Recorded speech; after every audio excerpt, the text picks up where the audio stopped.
tidak akan terjadi kiamat sampai muncul terlebih dahulu 10 tanda besar kiamat.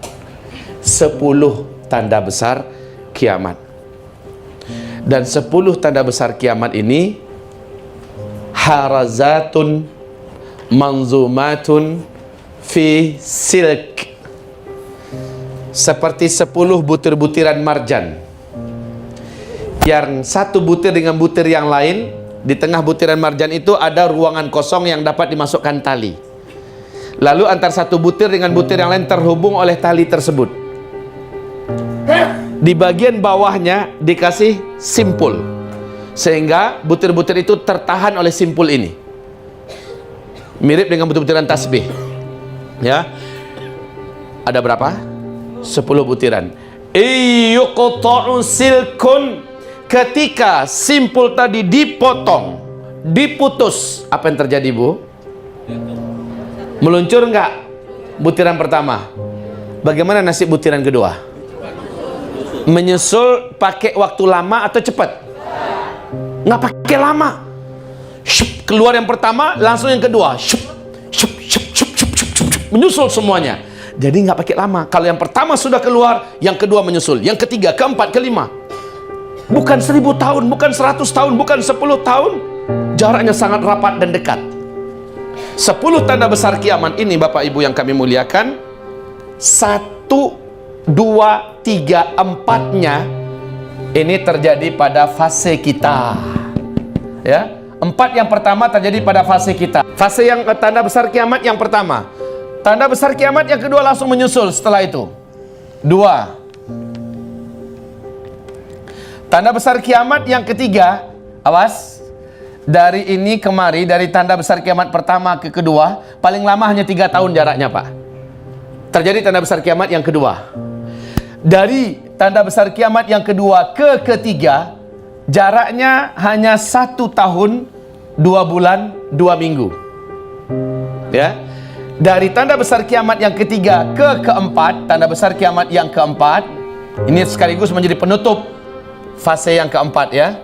Apa itu yang keempat? Yang keempat adalah keluarnya bangsa yang paling ganas, yang ditahan oleh Zulkarnain di dalam tembok yang kokoh. Allah ceritakan kisah ini di dalam surat Al-Kahfi. Bangsa ini adalah Ya'juj dan Ma'juj. Ini dia, Ya'juj dan Ma'juj, Gog and Magog.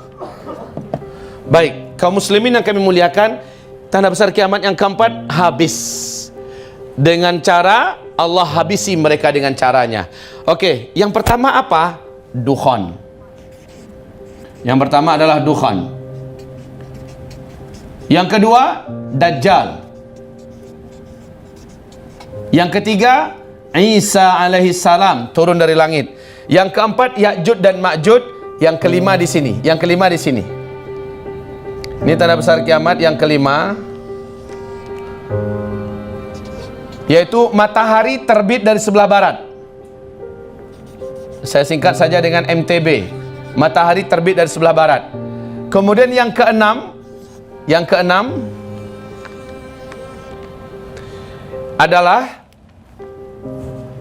keluarnya binatang raksasa yang Allah sebut dalam Al-Quran surat An-Naml ayat 82. Binatang ini Allah sebut dengan Dabbatul Ardi. Dabbatul Ardi. Dabbatul Ardi. Barulah yang ketujuh, angin lembut kematian. 7 tanda besar kiamat ini umat Islam menyaksikan kejadiannya. Tapi 3 lagi yang lain sama sekali umat Islam tidak akan pernah menyaksikannya. Baik. Yang keenam, surat An-Naml ayat 82. Ya. Surah An-Naml ayat 82 tentang akan kami keluarkan dari dalam perut bumi ini seekor binatang yang melata. Insya Allah saya akan uraikan, Pak. Saya akan uraikan walaupun hanya dengan summary, hanya dengan ringkasan, ya. Saya akan uraikan. Pertama, tanda besar kiamat yang pertama apa? Dukhan. Oke. Sebentar, sebelum saya terangkan apa itu dukhan, Kapankah keluar tanda besar kiamat yang pertama ini? Dukhan ini. Sudah ada hadisnya tadi. Sudah ada hadisnya tadi. Kalau simpulnya tadi dipotong. Nah, apa itu simpulnya? Simpulnya adalah bila bumi ini mengalami hantaman meteor. Ya, meteor. Ya. Apa hubungan meteor dengan dukhan? Sehingga akibat meteor ini terjadilah dukhan. Masya Allah. Saya akan uraikan nanti, hubungannya sangat jelas, baik dari hadis ataupun dari fakta ilmiah menurut para ahli fisika, menurut para ahli astronomi dunia. Hubungan antara meteor dengan dukhan. Pertama ada hadisnya. Yang kedua ada pembahasan ilmiah yang sesuai dengan hadis itu. Jadi dukhan baru terjadi ketika bumi mengalami hantaman meteor. Oke, apakah itu dukhan? Dukhan ini Bapak Ibu, dia adalah kabut debu yang sangat tebal lagi panas.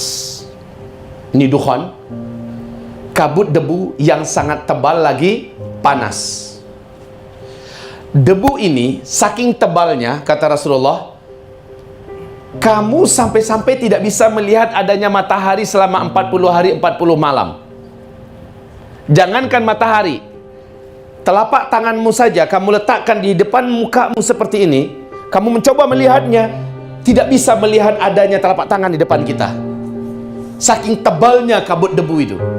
Satu muka bumi ini gelap gulita, sehingga tidak bisa dibedakan kapan siang, kapan malam. Sampai-sampai sahabat ada yang bertanya kepada Rasulullah Sallallahu Alaihi Wasallam, ya Rasulullah, bagaimana cara kami menentukan waktu sholat? Subuh, zuhur, maghrib, asar, maghrib, isya. Gimana cara kami membedakannya? Jawaban Nabi adalah takdiruna laha qadraha. Kamu kira-kirakan saja waktu sholatnya. Main kira-kira. Loh, apa nggak bertanya Bapak Ibu, kemana perginya jam tangan? Jangankan jam tangan, telapak tangan yang gede aja nggak nampak.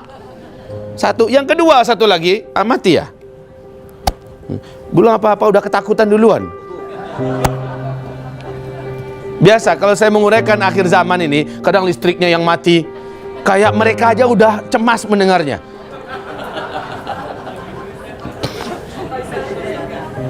Iya. Gimana? Alhamdulillah, terima kasih Bapak sudah mencoba berijtihad untuk menjawab. Ya.